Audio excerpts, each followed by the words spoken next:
Choice, your creative superpower.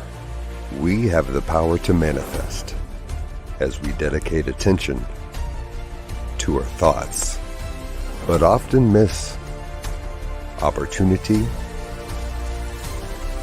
to achieve the greatest good.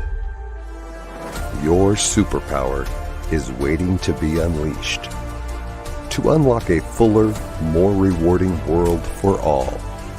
Join us every Thursday at noon Mountain Time for Choice, your creative superpower with Zoe Muro.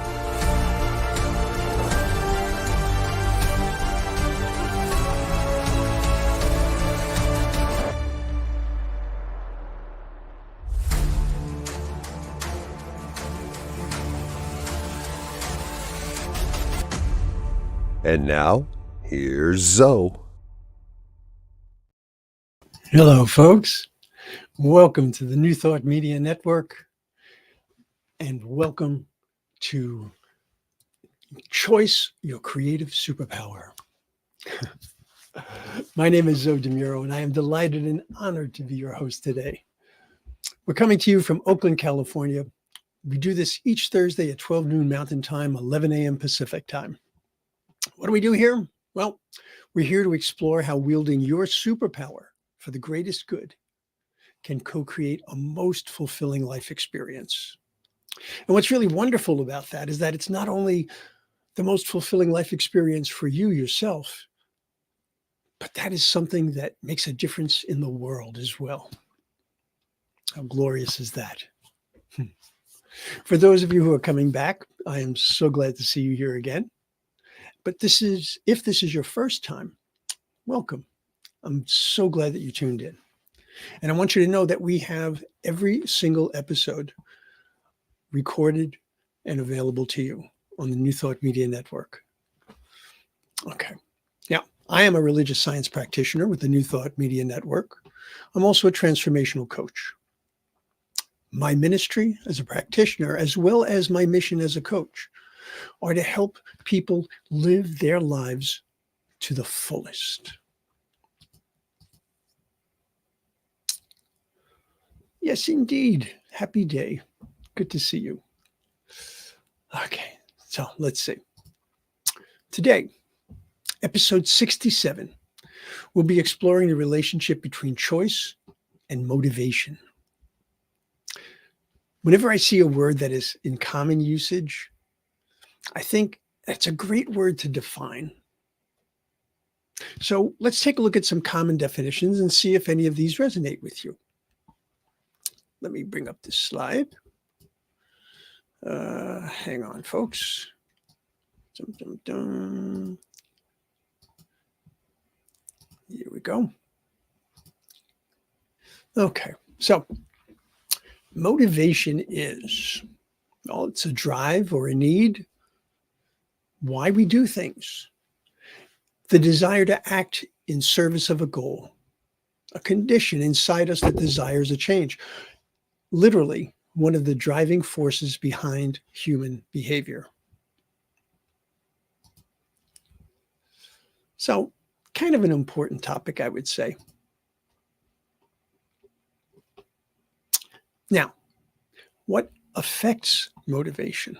A whole lot of things. And we're going to get into some of them. We're going to get into as many as we can. But initially, I want to focus on those things that you yourself actually choose. Now, at this point, it's probably very clear that choice has a profound effect on how we co-create our life experience, or even if we co-create our life experience.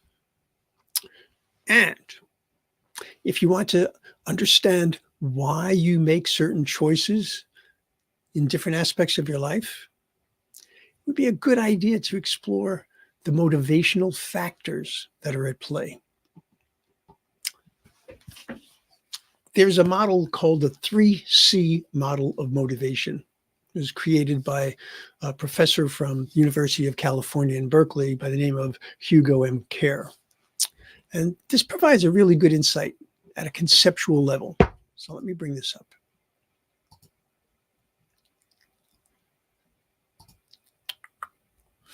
Okay, so the 3 C's stand for the 3 components for this model of motivation, right? And the idea here is that there are 3 different aspects to motivation.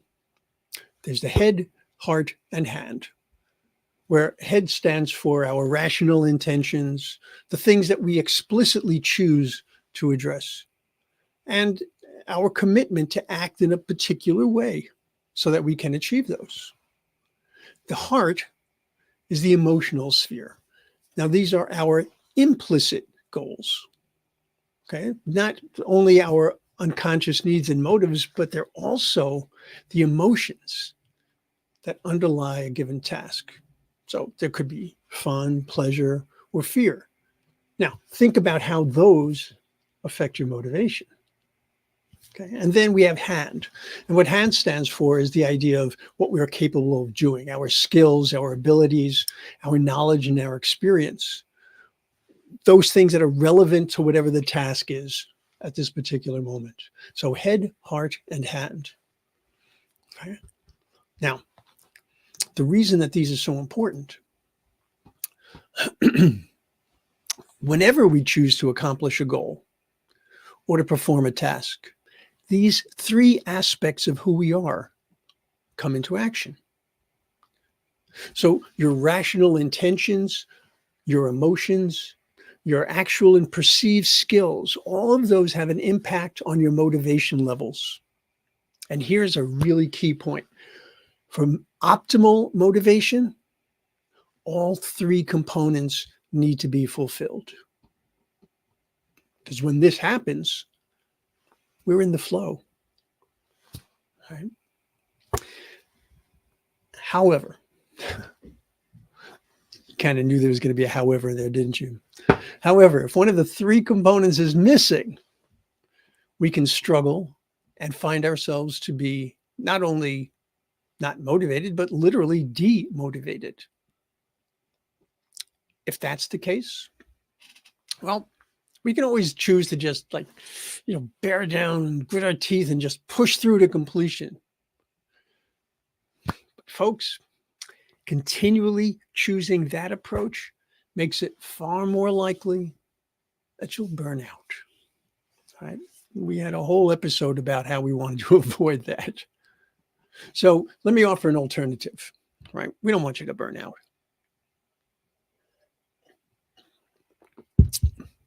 Instead of just pushing through, why not get a clearer understanding of why you're not motivated? That 3C motivation model can really help with this. I mean, looking at what we call the head, right? We can ask this question: is this task really important to me and relevant to my goals? Okay. From the perspective of the heart, we might ask, do I enjoy this task? Do I fear this task? From the hand, or from our abilities, right? Am I good at this task? Do I know what I'm doing? Do I know how to do what I need to do? Depending on which of these is not working, you can choose to address it in order to find your motivation. Now, many tasks we struggle to find motivation for are things that, we know we need to get these things done. And we have the knowledge or the skill set that's necessary, but it's just a total drag. In that case, consider what you might choose to do to make the task more enjoyable, or at least less offensive. I find for myself that if I can couple the completion of an onerous task with a reward, well, that works really well sometimes. It's like, okay, I can get through this. And then when I'm done with this, I get to have such and such. I will suggest, however, if you have any issues with food, for example, be very careful making food a reward, right? Because it's not uncommon for people to do that and then wind up with problems. So let's not make it something that is problematic for you. It could be something as simple as, well, once I complete this task, I get to go and take a walk, or I get to sit down and read a book, or I get to listen to the music I really like. Right? Could be any one of a number of things. And speaking of music, one of the easiest ways to make a particularly onerous task less onerous is music. Music has a way of giving us energy. So you can find just the right type of music for the task at hand. All right. So something to consider. Now, other times, it's really about changing the environment. So music, for example, can do that. Making sure that you're physically comfortable can also make things better for you. All right. So let's say, for example, you're back east or you're in Europe and you have to deal with snow. Okay. So you have to get out and you have to shovel that snow. Well, nobody likes shoveling snow, I don't think. But I know I certainly didn't when I lived in New York. But making sure that you're dressed properly, making sure that you are comfortable in all the things that you need to do in order to get that job done makes a very big difference. It could be that you need to actually change something that's not external, but rather something that's internal. And that would provide the benefit. For example, making sure that as you choose to approach the task, that you're well rested, that you've eaten, all right? We want to see that your energy is at its peak. And speaking of energy being at its peak, time makes a big difference. Understanding what time of day feels good for you for a given task makes a big difference. All right? So you might find that your energy for reading is higher in the evening than it is in the morning. You might find that your energy for shopping is much better early in the morning before the crowds get to the store. That could be any one of a number of things like that, right? But being able to examine these, right, makes a huge difference. So use your head, right? That's what we're talking about here. Use your head, dig into these things. Okay, now, what if you have the skills, you don't have a particular aversion to the task, but you just don't see how it aligns with your goals? At times, that might literally mean it's simply not yours to do.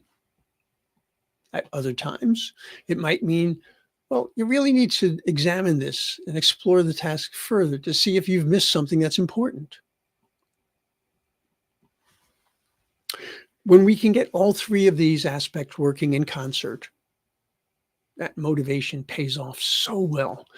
We can easily accomplish more, and we can do so more easily. I think I just said the same thing twice. Clearly, easily is the proper word. So let's explore. Let's explore more choices we can make to enhance motivation. For example,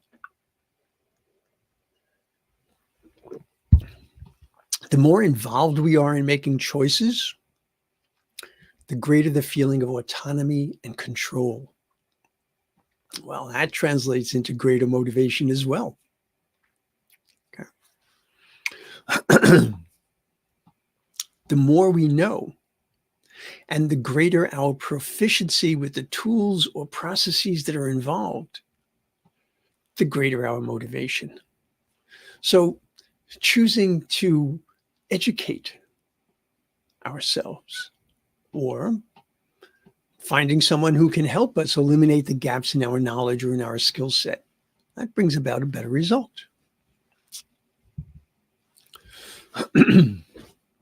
Okay. Have you ever said, all right, I'm going to eat better, or I'm going to work out more often, or I'm going to, fill in the blank, whatever issue that you've been finding that you have motivation issues with. All right. So you say you're going to do these things, and then your motivation just, it's just somehow lacking, and the goal just kind of slips away into obscurity, or it's one of those goals that's on your to-do list and it keeps moving from list to list. This is where most personal trainers and life coaches get their business, because it's about accountability. All right, accountability. When I worked with clients on a regular basis as a personal trainer and a performance coach, prior to what I do now as a transformational coach and a practitioner, it became crystal clear to me that while some people needed the supervision to ensure good form or reasonable workouts, or that their goals were in alignment, others were paying purely for accountability. They might actually feel perfectly fine skipping a workout or not following the dietary regimen that they have decided upon on their own. But not when they were paying for a session and had to show how they had progressed. You know what? Personally, I chose not to work with clients like that. I chose to work with people who were self-motivated and needed my expertise to help them reach their goals, not to be their monitor, not to be their conscience. I wanted my clients to get to the point where they don't need me. That's always been my approach, and it still is. I know it's a very strange business model, but self-efficacy or self-sufficiency goes a long way towards maintaining motivation. So whenever I work with clients, whether I'm dealing with them as a practitioner or as a coach, I want to ensure that the goals that we set are in alignment with their needs, with their desires, with their values, the things that they resonate with, the things that allow them to connect to that energetic flow. Because that ownership and that clarity once again promotes and supports motivation. Now, motivation, it most certainly has a significant effect on the choices that we make. There's just no question. But do our choices affect our motivation? You betcha. First of all, as we've mentioned a number of times in past episodes, there is only so much time, only so much energy, and so much attention that we can bring to bear at any given moment. How we choose to prioritize our work, our leisure, our rest, all of these things play a part in what can be brought to any activity. So if I know that I love to strap on a backpack and get out on the trails here in the Oakland Hills, I'm going to choose a starting point and a terrain and a distance that I feel are well within my physical abilities and, well, frankly, most enjoyable. If I were going out there and training, things would be different. But if I'm just simply looking for something that's going to be enjoyable, in order to maintain that easy motivation, I'm going to look for these specific things. My motivation as I prepare will be strong. You know what? Let me take this out of here. I don't know why you need to see my face more, but somehow. Okay. Where was I? Oh, yeah. Okay. So my motivation, when I prepare in this way, it's going to be strong. As will my motivation to ensure that I am properly hydrated, properly fed, properly rested, as well as keeping that specific time free from other responsibilities. Okay. So it's about that prioritizing and keeping all three of those dimensions that we spoke of, the head, heart, and hand, keeping them all in alignment. What if we're dealing with something that's not as enjoyable, but it is important to us, or perhaps others in our life? We could feel the pressure of not letting anyone down. But feeling pushed into something doesn't typically bring out our best effort. Because there's actually a condition, this is something that I was very fascinated to learn about, called psychological reactance. Whatever that means, that's a technical way of saying that we dig in our heels and just react really negatively when we aren't given a choice or we can't consider alternatives. All right. Psychological reactance, aka a surefire motivation drain. So rather than choosing to grudgingly push forward, we could choose to explore options, to consider alternatives, essentially to negotiate. Does this always solve the problem? No, quite honestly, it doesn't. But it's far too common that we don't even try. And we wind up in this situation where we're doing things that are just draining us. All right. And we know that that continual drain, that continual dis-ease is absolutely not good for us. So give it a shot the next time and see how it goes so that you can actually examine and explore and understand. There's a great quote from the magnificent New Thought author and educator, Reverend Dr. Howard Thurman, one of my personal heroes. And he addresses a key consideration for the choices that we make. Let me bring this up. He says, don't ask what the world needs. Ask what makes you come alive and go do it. Because what the world needs is people who have come alive. God, I love that. That's one to go up on the wall, most definitely. You know, a large part of my spiritual practice revolves around seva, that is sacred service. And I discovered, all too painfully, that while my motivation for those activities, which are in direct alignment with my calling, things like praying, counseling, coaching, teaching, speaking, things of that nature, when I've taken on tasks like that, motivation is very high. But when I'm taking on tasks because, well, someone had to do it, but it was not even remotely within my calling, well, my motivation didn't diminish. It vanished. It left me with a sense of duty, a sense of obligation. Yes, that's true. But in no way would I say that that was sacred service. And it did indeed drain me significantly. So I learned the importance of saying sorry, but no. And thank you for thinking of me, though. So I want you to recall, we spoke of the importance of optimizing how you use your energy.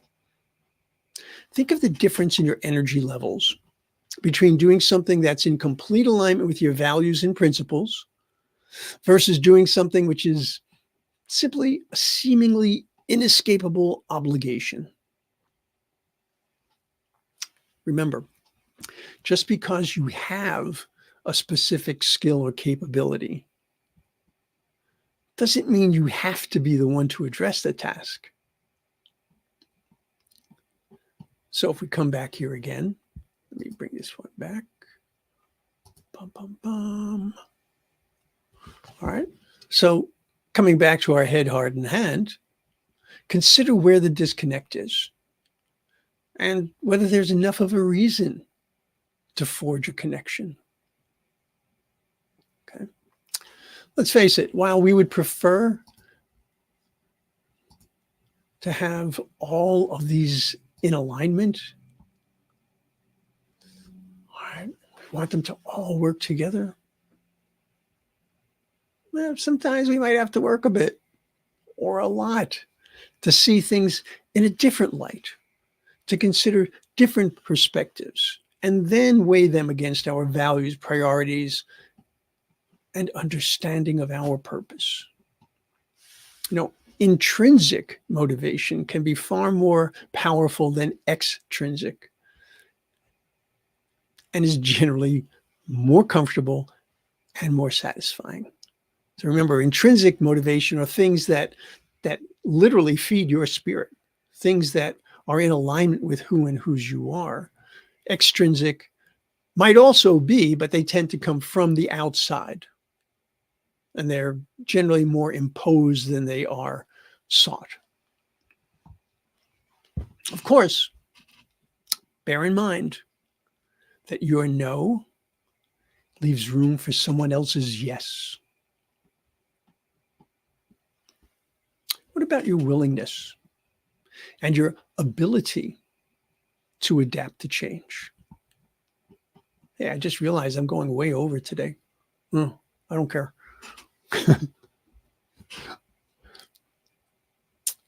Have you ever uttered or muttered the phrase, "This is not what I signed up for"?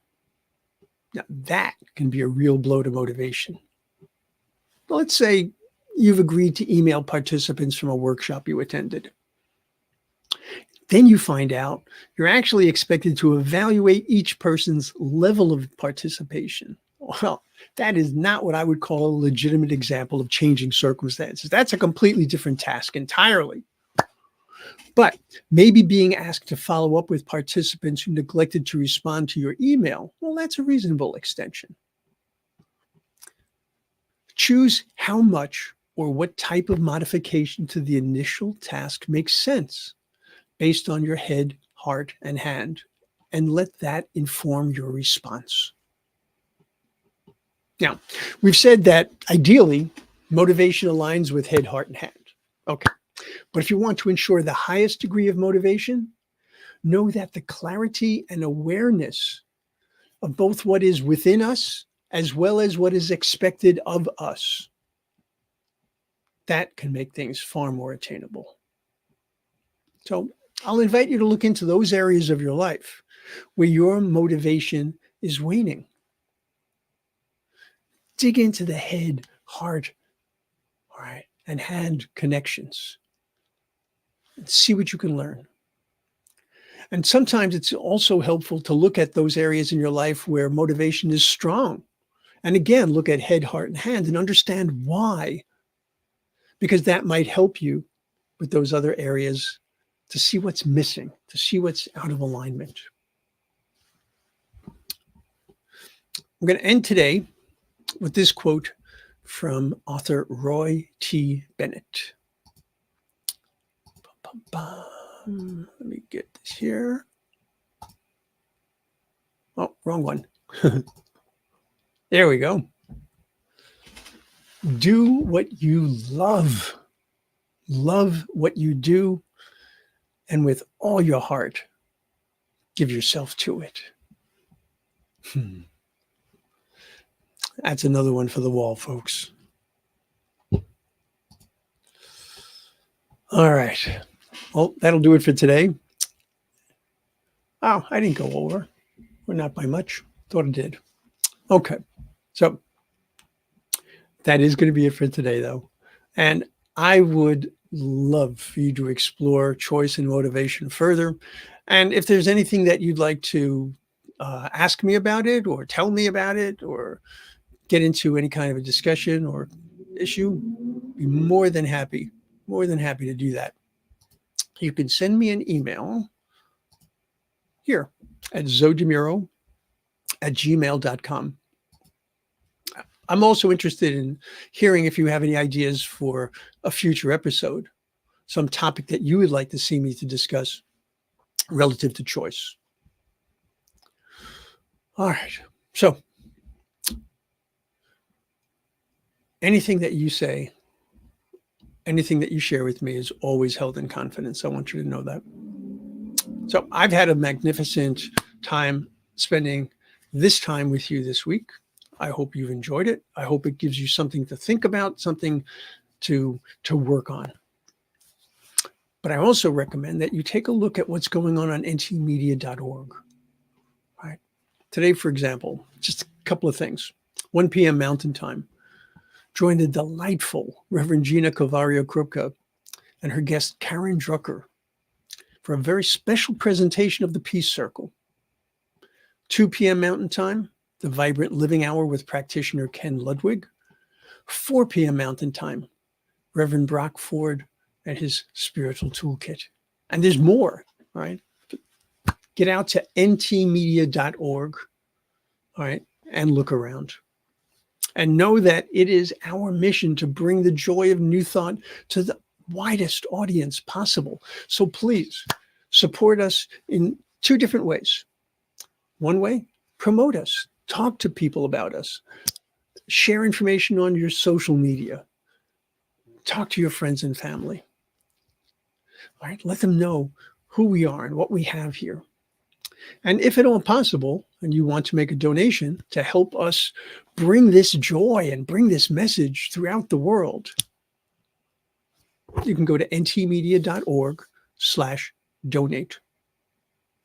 And you can definitely help us make this a world that works for everyone. So I am looking forward to seeing you again, whether I see you in prayer or I see you on my show. Oh, hey, Shay. Good to see you. Oh, thank you so much. Appreciate it. But by all means, folks, get out there, look around, do the things that bring you not only joy, but really bring you into alignment with who and whose you are. And I promise you, the more that you do that, the more goodness you're going to see in your life. All right. So let me just clean things up here and get rid of this and get rid of that. And we are done for the day, folks. I will see you again soon. Namaste. Choice, your creative superpower. We have the power to manifest as we dedicate attention to our thoughts, but often miss opportunity to achieve the greatest good. Your superpower is waiting to be unleashed to unlock a fuller, more rewarding world for all. Join us every Thursday at noon Mountain Time for Choice, your creative superpower with Zo Muro.